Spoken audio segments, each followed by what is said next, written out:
Hey, this is Dizzy Reed from Guns N' Roses, and you're watching GNR Central. Yeah!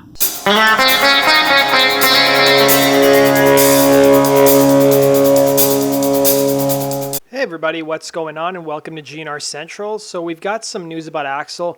He's been tweeting up a storm on Twitter the last 2 days. So one story we had exclusively reported on GNR Central, compared to some of the other news outlets, is that Donald Trump had been playing Guns N' Roses music at some of his rallies up in the lead up to the midterm elections. And some of those songs included Sweet Child of Mine, Knocking on Heaven's Door, November Rain. I don't know if any other songs were played. But anyways, I guess news of this got back to Axl, and he tweeted up a storm about it. So here's what he had to say in his first set of tweets that happened almost immediately after their show in Monterrey, Mexico on Saturday night. He said, "Just so you know, GNR, like a lot of other artists, are opposed to the unauthorized use of their music at political events and has formally requested that the music not be used at Trump rallies or Trump-associated events." Then his following tweet said, "Unfortunately, the Trump campaign is using loopholes in various venues' blanket performance licenses which were not intended for such craven political purposes without the songwriter's consent. Can you say shitbags?" His next tweet said, "Personally, I kind of like the irony of Trump supporters listening to a bunch of anti-Trump music at his rallies, but I don't imagine a lot of them really get that or care." And then his last tweet of Saturday night said, "And when your phone's blowing up because peeps are saying or hearing Sweet Child of Mine on the news at the rally, as a band, we felt we should clarify our position. Peace." And then earlier today, he tweeted out a bunch more tweets regarding Trump. He said, "As far as I'm concerned, anyone can enjoy GNR for whatever reason, and there's truth to saying you can't choose your fans, and we're good with that." His next tweet said, "Having said that, my personal position is that the Trump administration, along with a majority of Republicans in Congress and their donors that support him for their own agendas, are doing our nation a disservice." His next tweet went on to say, "We have an individual in the White House that will say and do anything with no regard for truth, ethics, moral, or empathy of any kind, who says what's real is fake and what's fake is real." And then his last two tweets said, "Who will stop at nothing for power, feeding off anger and resentment he sows 24/7 while constantly whining about whatever doesn't go his way is unfair." And his final tweet about almost like 24 hours ago said, "Most of us in America have never experienced anything this obscene at this level in our lifetime. If we as a country don't wake up and put an end to this nonsense now, it's something we definitely will all pay hard for as time goes on."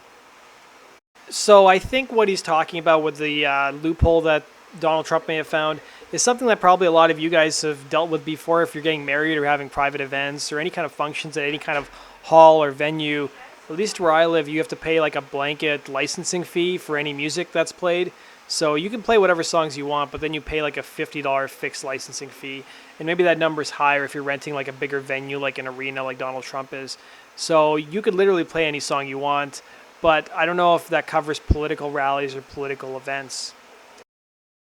And then earlier this week, we reported that a photo of Donald Trump backstage at a Guns N' Roses show from 1991 in Madison Square Garden has surfaced online. So Doug Goldstein, who was their manager back then, posted this photo on his social media page.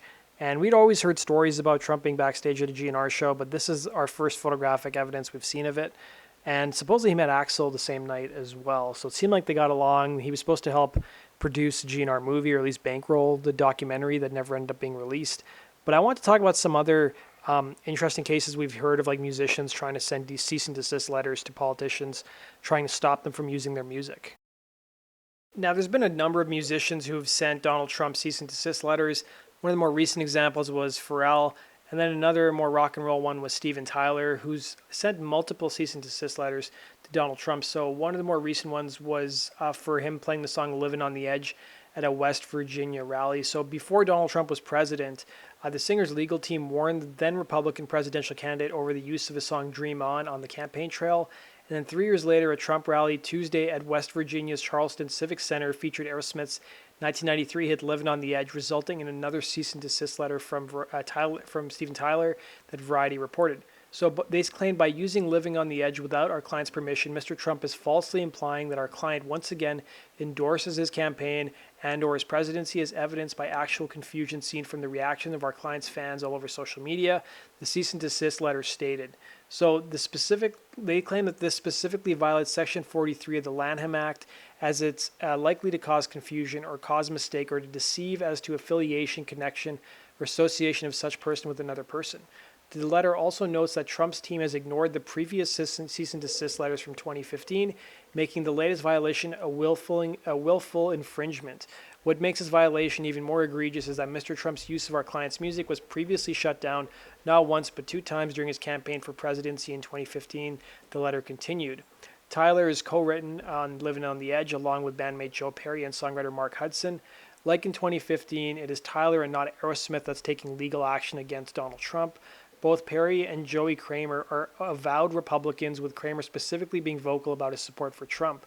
So Jim Acosta, who's a reporter for CNN, showed the scene at one of the Trump rallies when Aerosmith's song Living on the Edge was played on, coincidentally enough, on my birthday, August 21st of this year. So let me know your guys' thoughts in the comment section below.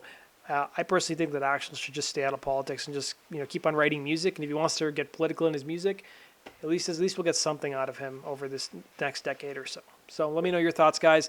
Thanks for watching. Hit the subscribe button if you enjoyed that video. And go check out GNRCentral.com for the latest and greatest Guns N' Roses news. Take care.